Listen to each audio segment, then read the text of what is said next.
Hello and welcome to JoyNews Prime with me, Carlos Kaloni. We are coming to you live from our studios here at Kukumimi in Accra. We're live on DSTV channel 421, GoTV 125, and around the world on myjoyonline.com. Tonight, Interior Minister takes fight against Galamsey to the police, ordering massive shake-up and reshuffle of all regional and district police commanders in illegal mining hotspots. More as Interior Minister stirs controversy, declaring government is not interested in prosecuting foreigners involved in illegal mining, but the priority is to deport them. We arrest any foreigner. We are not interested in prosecuting them. Our first option is to take them back to their country. And the United Nations Office on Drugs and Crime wades into drug trafficking claims by the NPP minority in Parliament as it expresses willingness to support President Mahama's zero tolerance for organized crime.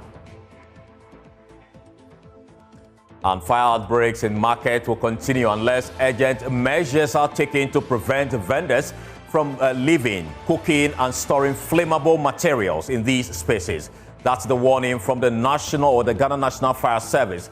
We have more from the JoyNews National Dialogue on fire cycles in Ghana.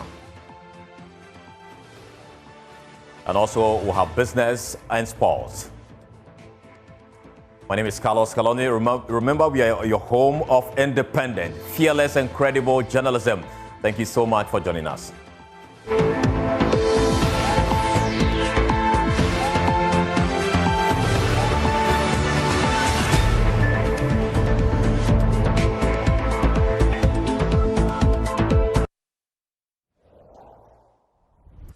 Now, the fight against Galamsey has taken a dramatic turn. The Interior Minister, Muntaka Mubarak, has ordered the IGP to transfer all police commanders in mining zones, a move critics say could be a desperate attempt to shake up a failing system. But will this transfer of power end the menace of illegal mining? And why is the government deporting suspected illegal miners instead of prosecuting them? My colleague Emmanuel Jivanu explores the latest twist in Ghana's Galamsey crisis. Yes, illegal mining has ravaged Ghana's forest and poisoned its rivers. Accusations of police complicity have fueled public anger, with reports of officers turning a blind eye to Galamsey or even profiting from the trade.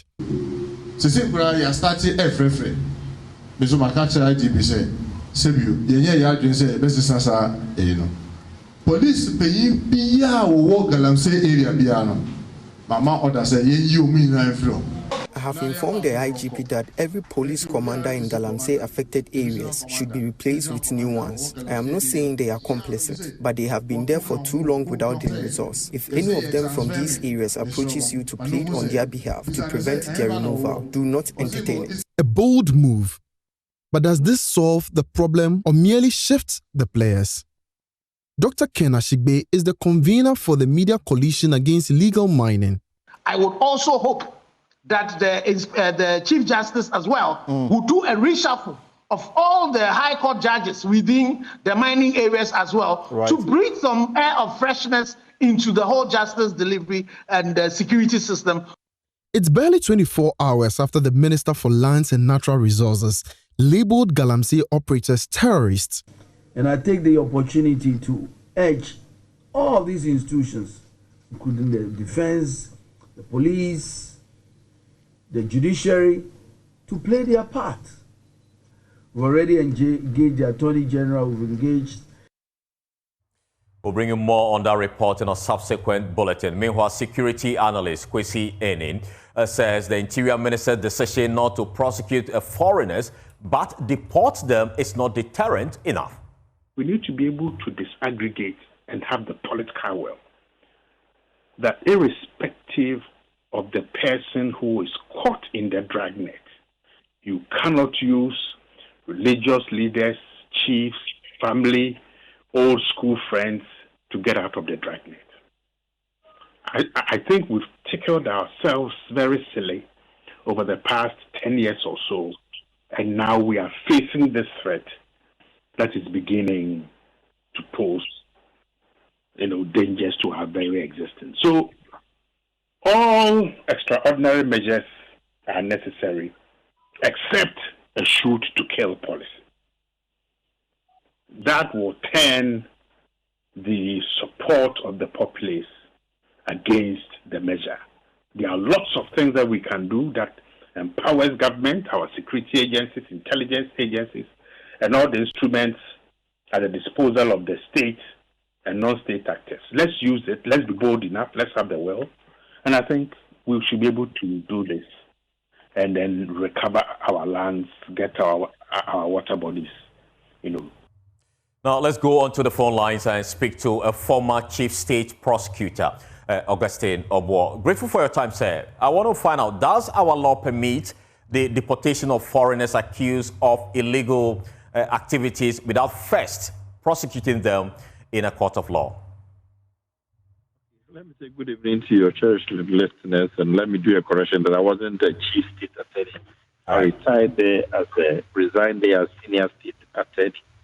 But back to your question. Right. The question is that the law is supposed to take its course. Apart from diplomats, any person, whether foreigner or a citizen who commits crime here, is tried here in accordance with the law.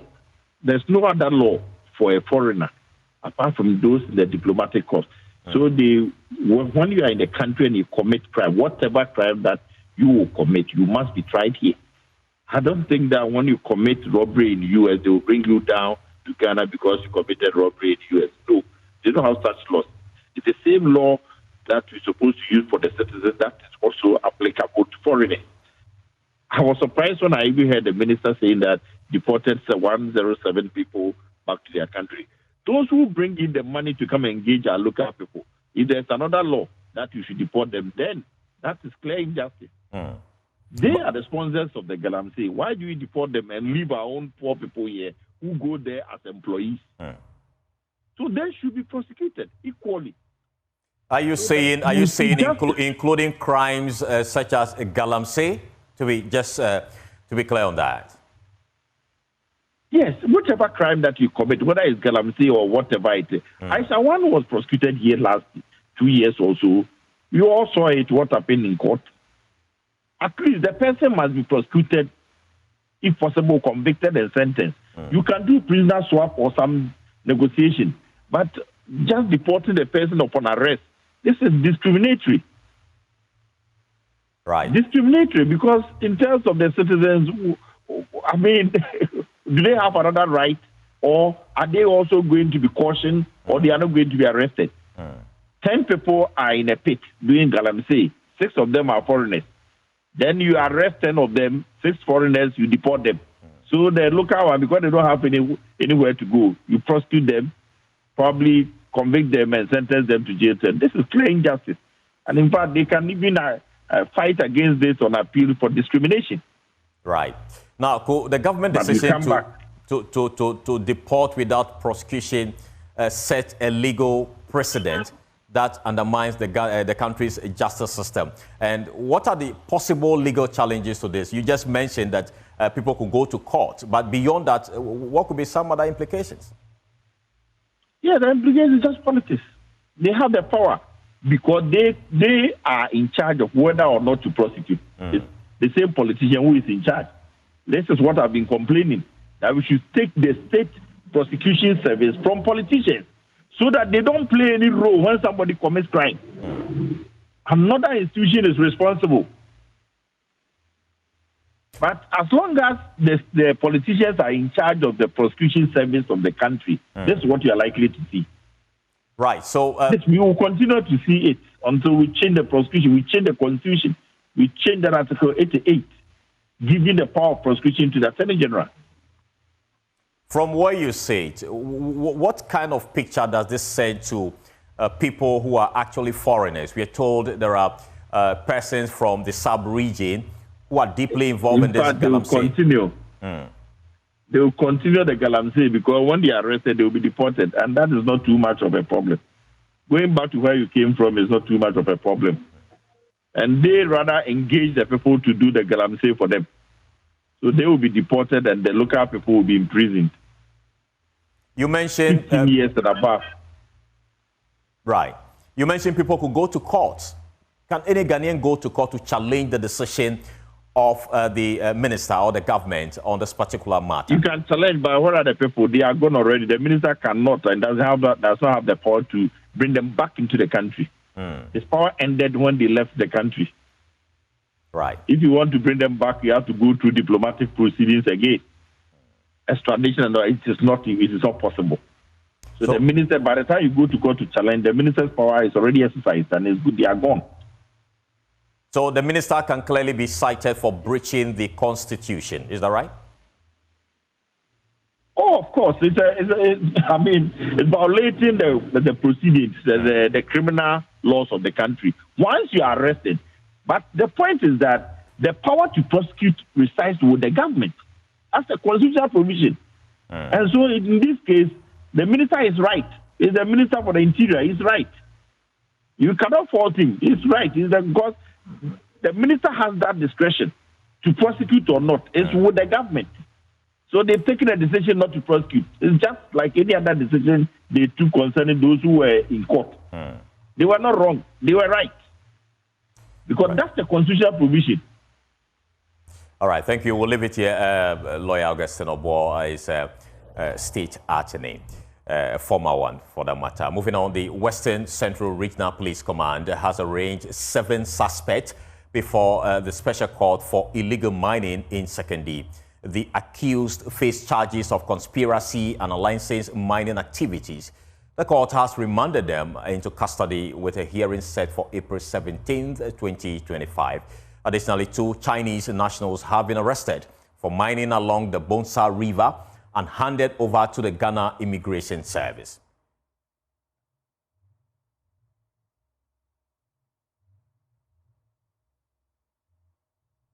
Let's go back to our earlier story on the minister's directive for some deportation. Earlier, we brought you that story. Let's go back to it. Illegal mining has ravaged Ghana's forest and poisoned its rivers. Accusations of police complicity have fueled public anger, with reports of officers turning a blind eye to Galamsey or even profiting from the trade.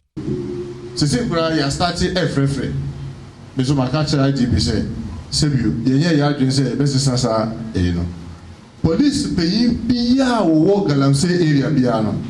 Mama order say you mean I have informed the IGP that every police commander in Galamsey affected areas should be replaced with new ones. I am not saying they are complicit, but they have been there for too long without the resource. If any of them from these areas approaches you to plead on their behalf to prevent their removal, do not entertain it. A bold move. But does this solve the problem or merely shift the players? Dr. Ken Ashigbe is the convener for the Media Coalition Against Illegal Mining. I would also hope that the Chief Justice as well will do a reshuffle of all the High Court judges within the mining areas as well, to breathe some air of freshness into the whole justice delivery and the security system. It's barely 24 hours after the Minister for Lands and Natural Resources labeled Galamsey operators terrorists. And I take the opportunity to urge all these institutions, including the defense, the police, the judiciary, to play their part. We've already engaged the Attorney General, we've engaged the Chief Justice. I'm very happy that Attorney General is taking the necessary step to try to reconstitute and bring back dedicated courts in dealing with this terrorists. And that's how we see them. They are terrorists. Instead of facing the full force of Ghana's laws, these foreign nationals are being sent back home. When we arrest any foreigner, we are not interested in prosecuting them. Our first option is to take them back to their country. And this is something that we are very serious about. And you are the first point of call when sometimes you make arrests or when people are arrested, they are handed over to you. Please, if it involves these 2 things, the prosecutors within the police have officially written to the Attorney General, we are not interested in prosecuting people who are destroying our environment and who are defrauding people across the globe. What we want is that we want to take them back into their country and then we'll put them on the stop list, never to be able to come back to our country. But critics like Manasseh Azori and Dr. Ken Ashibe argue this approach undermines Ghana's justice system. For foreigners who are engaged in it, they should be punished even more. Right. So go and look at it. They are fined more, they are sentenced more. And why would the minister to create this? And again, Lab mentioned it. That Aisha Wan, when she was deported, came back. Our borders are so porous. If you deport them, spend taxes money and send them out Ghana through Kotoka International Airport, they will come Cote d'Ivoire, they will come through Burkina Faso, they will come through Togo, or somebody will land them, on the coast of my town in Qatar, and they will come to see into this camp. Your land border, your sea borders are so porous. So we should not be doing that. The battle against illegal mining is far from over. With this new twist of events, questions still remain over government's renewed efforts to end the Galamsey crisis. Emmanuel Jivenu, JoyNews.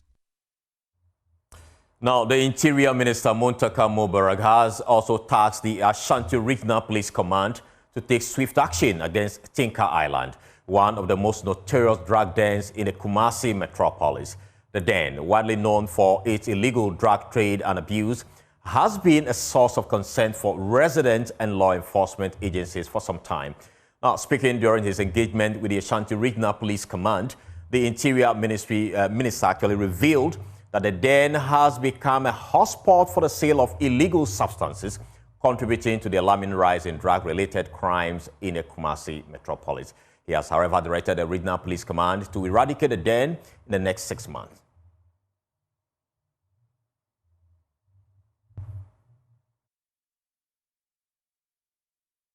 We have a place in Kumasi here around Alaba that is so unpopular. They call it Tinka. That's the tax that I want to see.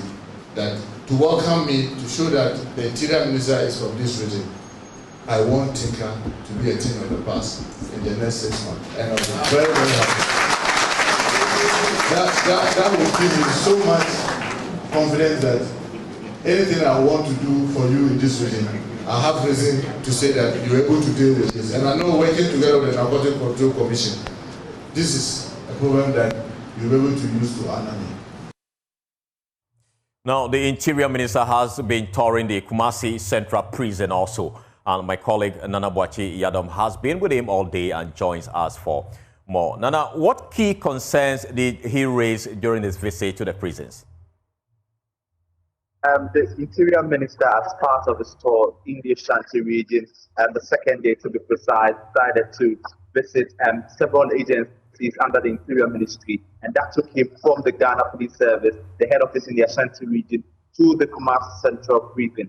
And then this makes him the minister who is visiting the place since 2002. So he takes upon himself to look at the infrastructure and then how the place looks like. Well, there were some concerns that were raised by the inmates and prison officers, including the feeding of these prisoners or these convicts. The major concern that was with the 1.80% that was being given to these prisoners to feed them daily. And so the minister took time to also get to understand the condition of the food that is being given to them.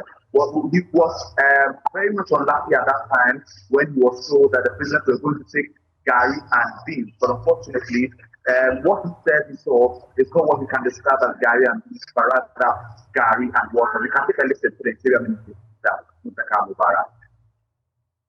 None of us here feeds even the cats in his house with 1 Ghana cedi 80 pesos. I thought it covers, you managed to do magic for it to cover 3 meals. Only this afternoon I've come to realize that even with all the management that you do, it can cover only 2 meals. And I see this to be very unfair to the inmates. And this is something that I'm going to canvass very, very, very strongly with the president, that this is something that requires urgent, super urgent attention. Because with what I saw as gari and beans, I thought it was simply gari and water. Well, Nana, the Interior Minister also sounded some concern over the treatment of prisoners after inspecting the Kumasi Central Prison. What actually did he say? Well, this is after he inspected the entire facility. Well, he went inside there to interact with the prisoners. And came out inside. But even before he came outside, prison officers had shown how the structure looks like, where the schools for the prisoners sleep, and how they are about to engage their daily activities. The minister had indicated that upon getting to the city, we can say, as a matter of fact, that the infrastructure is very bad, and so the kind of treatment that these prisoners go through is very, very disheartening. Right.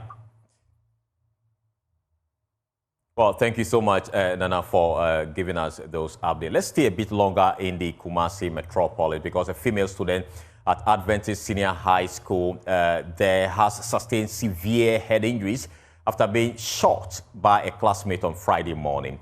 The second-year student was quickly referred to Komfanoche Teaching Hospital from the Kwadaso SDA Hospital. The suspect, also a classmate, has been arrested by the Swame District Police. Nana Yaojima joins us via Zoom for more on this particular story. Nana, can you give us more details on the circumstances surrounding the shooting? Was there any prior altercation between the two students?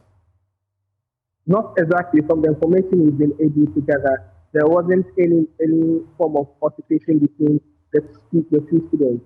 What actually happened was that during the break time this morning, the gentleman who is now in police custody brandished a gun. And it was this gun that some of the students saw as a toy gun. To prove to them that it was a real gun, he pulled the trigger, which resulted in the incident. And he shot one student in the face. And the lady sustained some injuries. Even though we have the name of the victim and also the suspect who is trying to police custody, we cannot put them out due to their age. Right. And what has been the response from the school administration and the local authorities regarding this pathetic incident?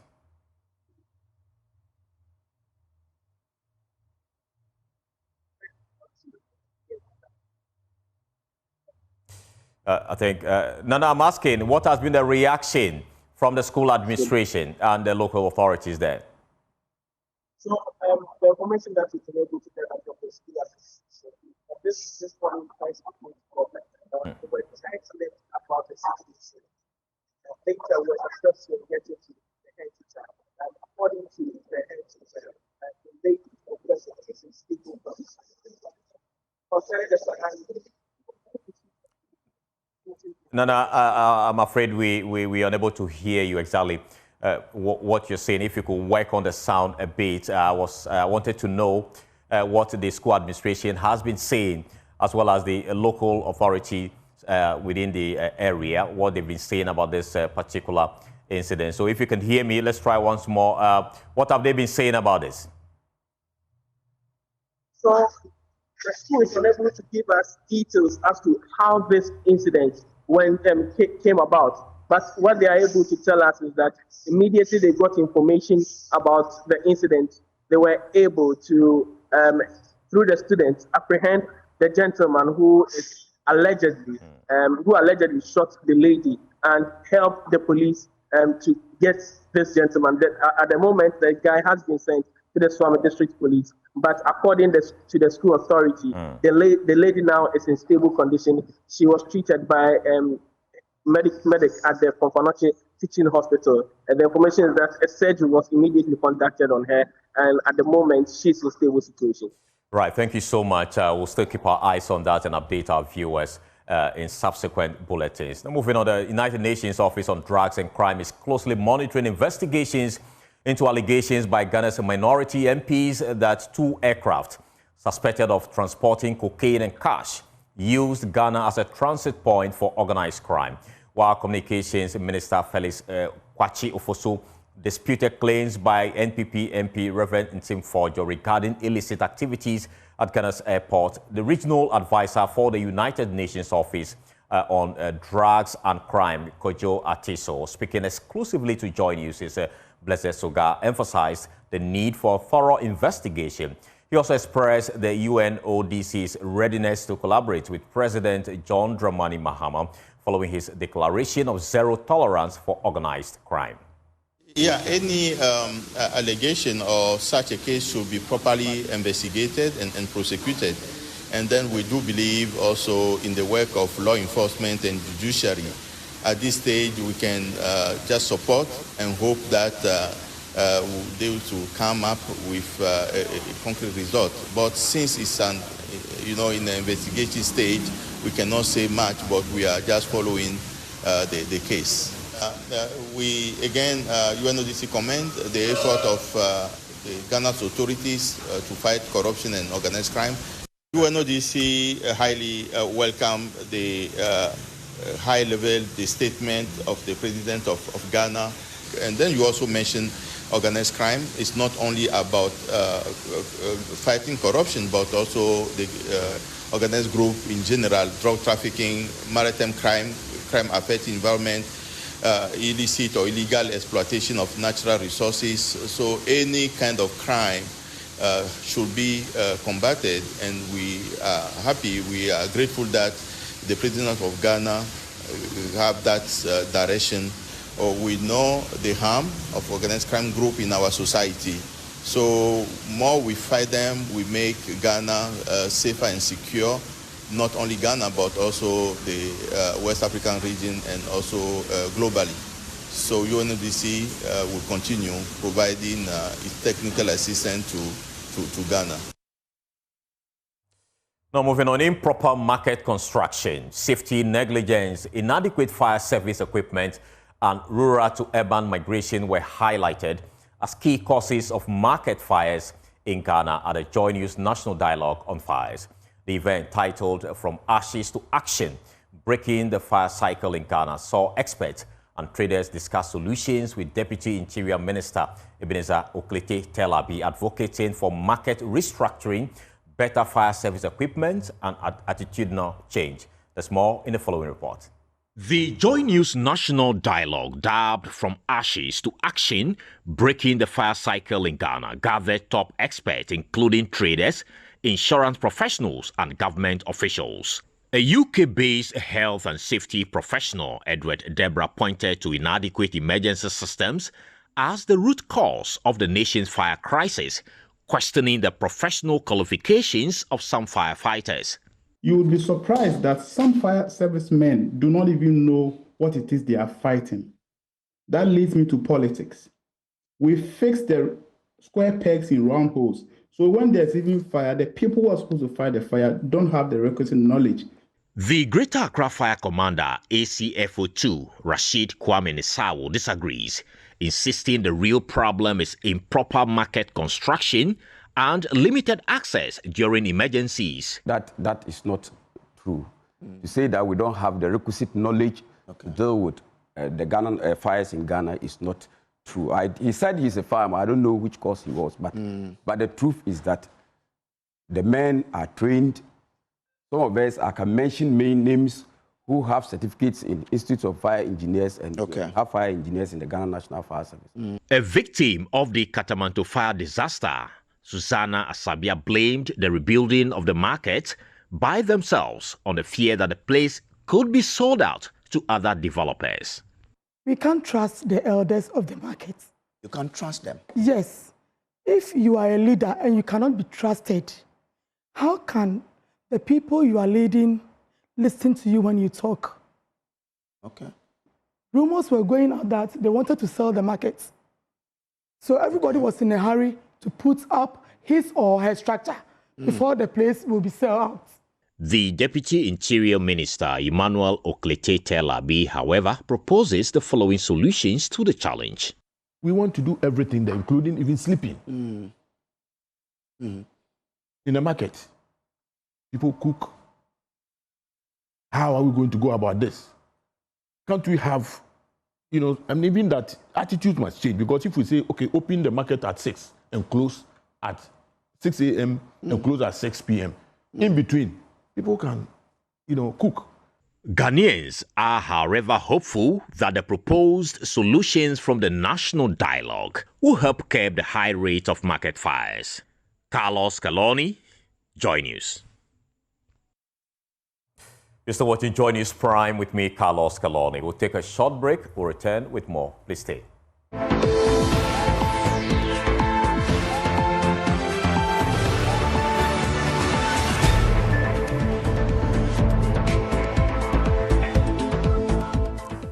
Welcome back. The Ashanti Regional Minister, Dr. Frank Amoako-Hene, has called for a comprehensive overhaul of the National Health Referral System to help reduce avoidable referrals to the Komfo-Anokye Teaching Hospital.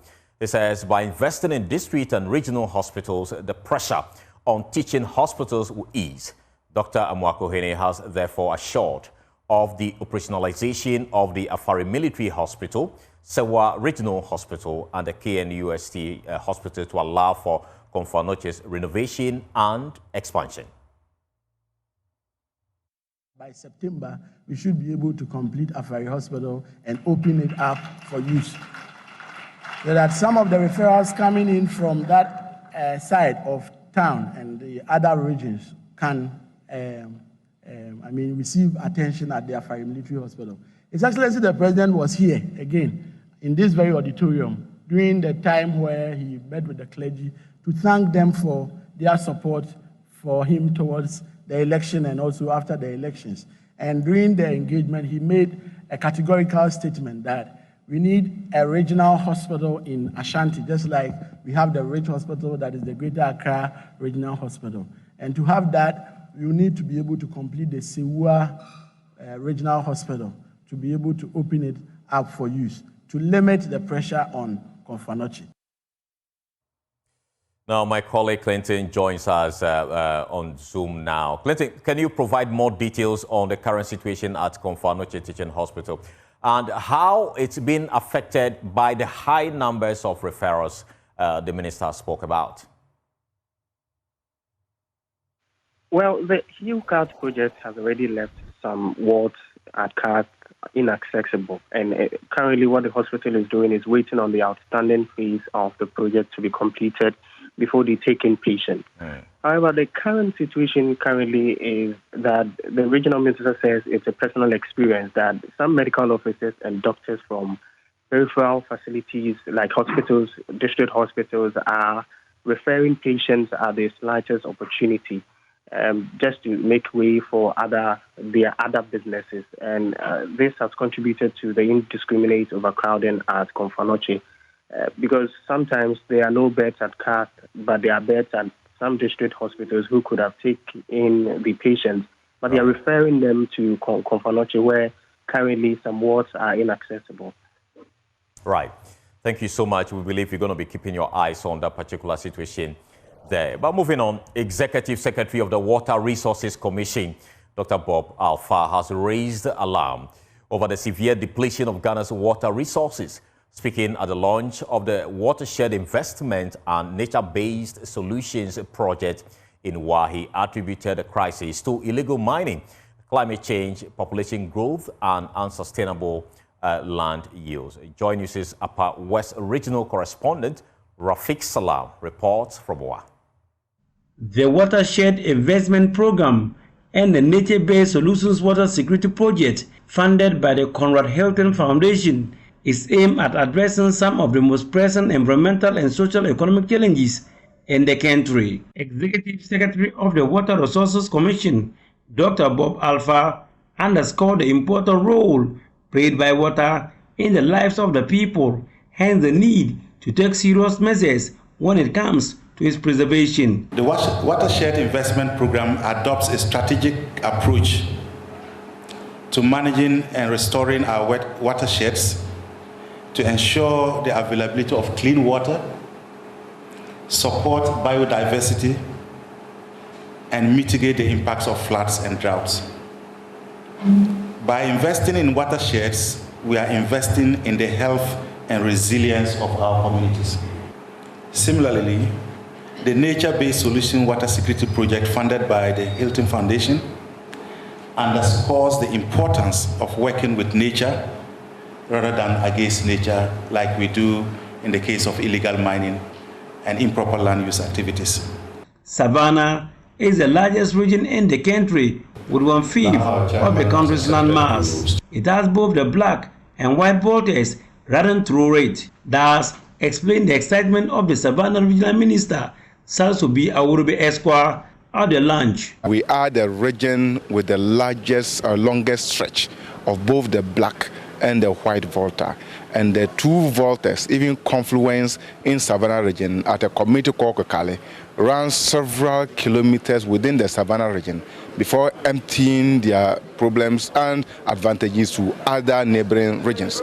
So coming to this session is something that will definitely take very seriously, because we are the people directly and hugely affected by any positive or negative impact on the Volta Basin.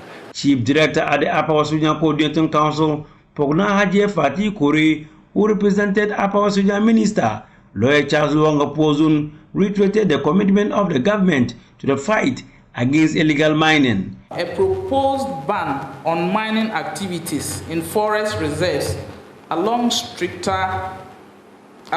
stricter penalties for illegal mining in water bodies underscores the government's commitment to protecting vital ecosystems. Reporting for JoyNews, Rafiq Salam. Wow. Now, the University of Health and Allied Sciences in the Volta region is seeking support to expand its vaccine research and development capacity for Ghana's self-sufficiency. Vice-Chancellor Professor Lydia Ziato made the appeal during a visit by officials from the National Vaccine Institute, GIZ, UNIDO, and the EU, highlighting the need for logistics and research facilities. Fred Kwame Asari has more in the following report. The visit to UHAS was in aid of mobilizing local resources to help Ghana develop and manufacture AIDS vaccines.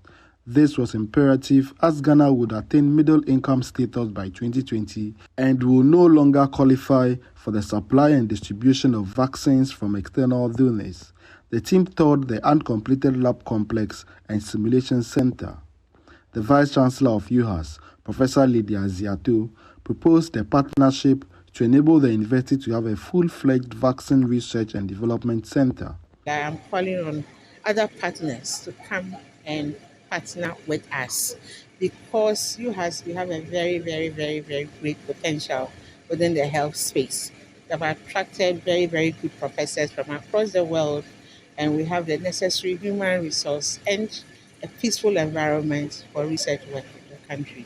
The Chief Executive Officer of the National Vaccine Institute, Dr. Soji Tete, appreciated the progress of UHAS, asserting its crucial role in advancing Ghana's vaccine self-sufficiency. In fact, our minds have been blown. They are doing a whole lot of breakneck research.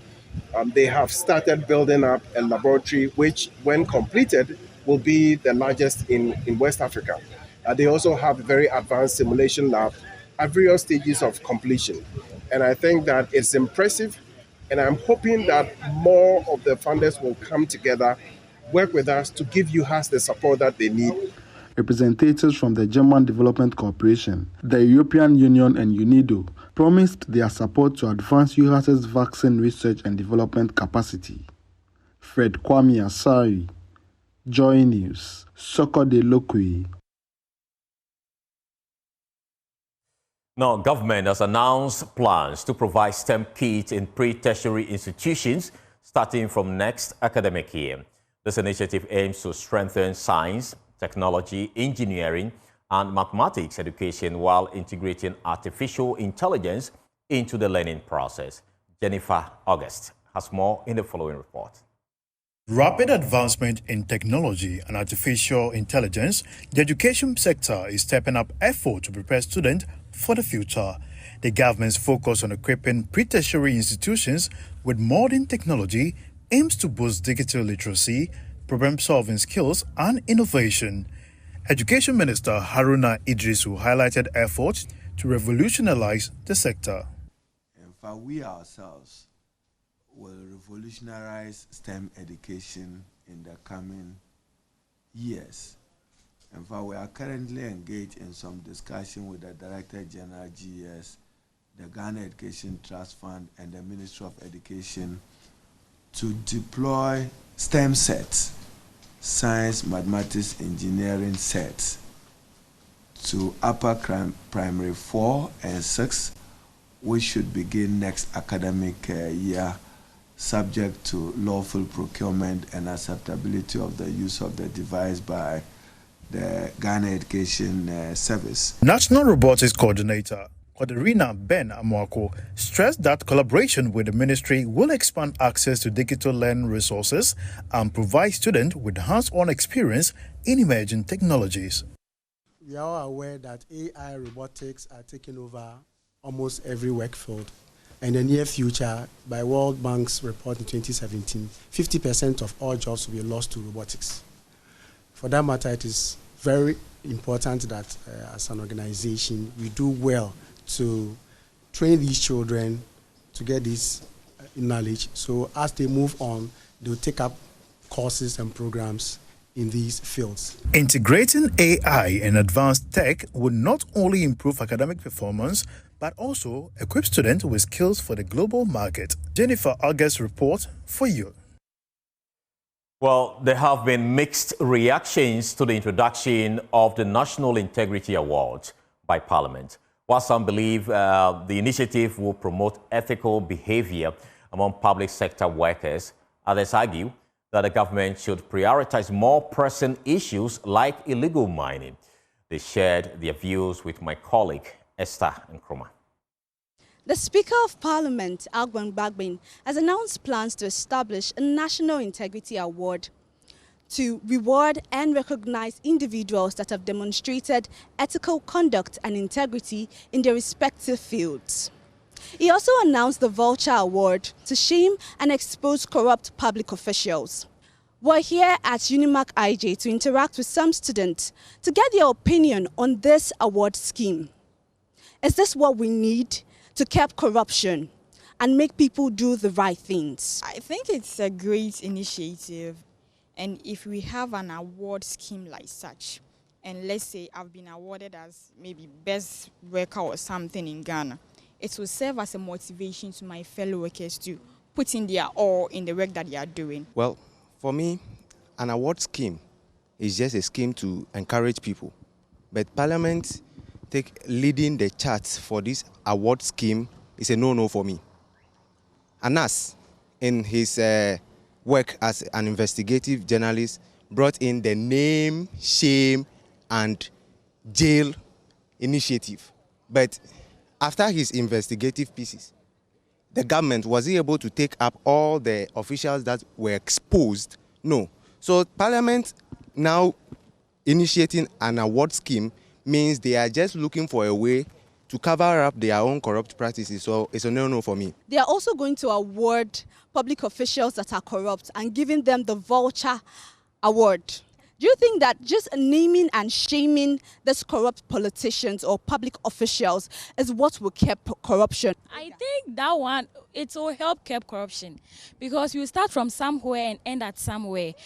I think it's not enough to name and shame. Yeah, it's not enough. The laws needs to be applied. There's no one above the law. If it's an ordinary person, they will sentence a person to prison. So we need to forward the thing to the court and then prison, because shame in the air. We have a lot of politicians or public officials right now that have been named and shamed so many times, but they are still upgrading when it comes to the position and everything. They are not coming down. They are used to it. So we've been hearing from students here at UNIMAC IJ on the National Integrity Award. There's been mixed reactions. Although some of them welcome the initiative, others are saying that no, this is not what we have to do. We have to focus on other things like improving the economy and dealing with Galamsey.